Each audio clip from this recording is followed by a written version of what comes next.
Olá, tudo bem com vocês? Eu espero que sim, eu vou bem, obrigado e bem-vindos a mais um vídeo longo do canal.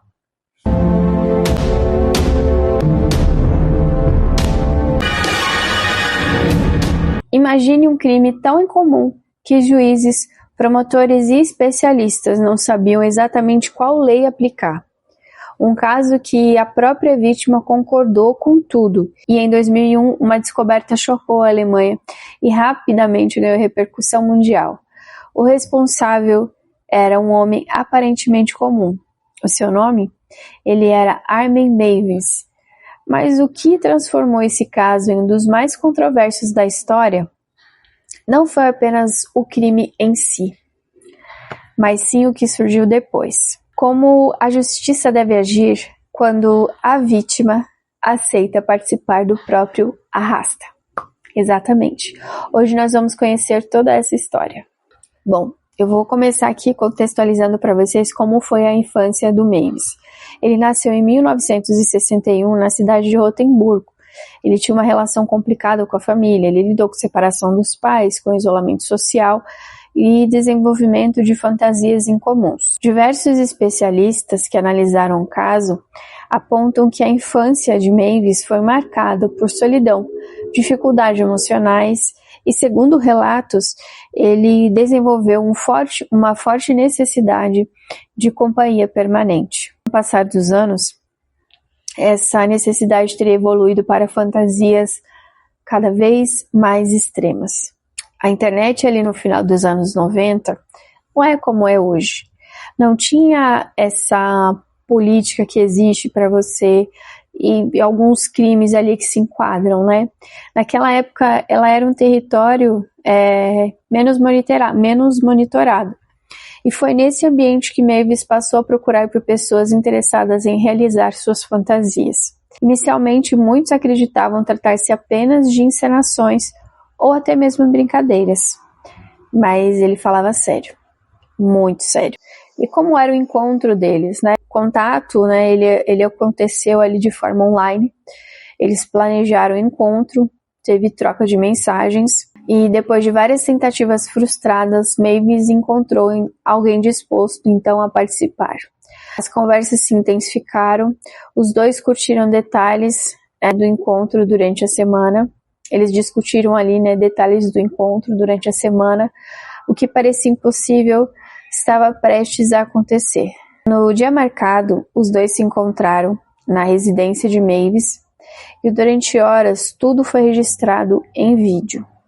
Posteriormente, essas gravações se tornariam ali provas centrais para os investigadores. Os acontecimentos daquele dia resultaram no falecimento da vítima. O caso ele permaneceu desconhecido por algum tempo, mas não por muito tempo. E como que foi feito, essas investigações? Por comentários online, denúncias, investigação, busca na residência, dele. Meses depois, mensagens publicadas em fóruns chamaram a atenção de alguns usuários. Alguns começaram a suspeitar que aquilo não era uma ficção. Uma denúncia chegou às autoridades. Quando os investigadores executaram o mandado de busca, encontraram evidências suficientes para iniciar então uma investigação mais incomum da história alemã. O problema era que as provas elas indicavam que a vítima havia participado voluntariamente. A defesa utilizou esse argumento para tentar reduzir a gravidade do crime, de um dilema sem precedentes. Afinal, até que ponto alguém pode consentir com o próprio falecimento? A decisão inicial gerou enorme controvérsia. Promotores consideraram a pena insuficiente.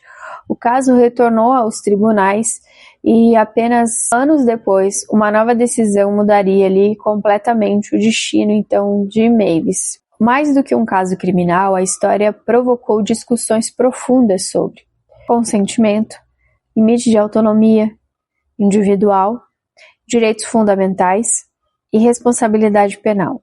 Juristas passaram a estudar o caso em universidades ao redor do mundo. Mais de 2 décadas depois, o caso ele continua sendo um dos mais estudados na história da criminologia moderna. Não apenas pela natureza do crime, mas pela questão que permanece aberta. Existem situações em que o consentimento deixa de ter valor perante a lei? O caso de Mavis, ele mostrou que algumas perguntas são tão difíceis que desafiam não apenas os tribunais, mas a própria sociedade. E você, o que você pensa sobre esse debate? Deixa aqui a opinião nos comentários. Se você gosta desse tipo de conteúdo, por favor, não esqueça de se inscrever no canal, curtir, comentar e compartilhar. Gente, eu queria deixar aqui um adendo nesse vídeo, que durante o meu roteiro, eu pesquiso antes de trazer para vocês aqui as histórias, e esse caso, ele é um caso que aconteceu na Alemanha, ele é um caso que não posso trazer com mais detalhes, não posso trazer as coisas da maneira como eu gostaria, porque isso gera uma questão judicial. Existe aviso sobre o tema, eu posso trazer aqui, mas eu não posso trazer uma narrativa em que eu exponha muitos detalhes. Enfim, não é um assunto que pode ser tratado abertamente, mas deu mais ou menos para entender aí. Se vocês têm alguma dúvida, vamos aqui conversando nos comentários, tá bom? Um beijo e até o próximo caos. Não esquece de me seguir.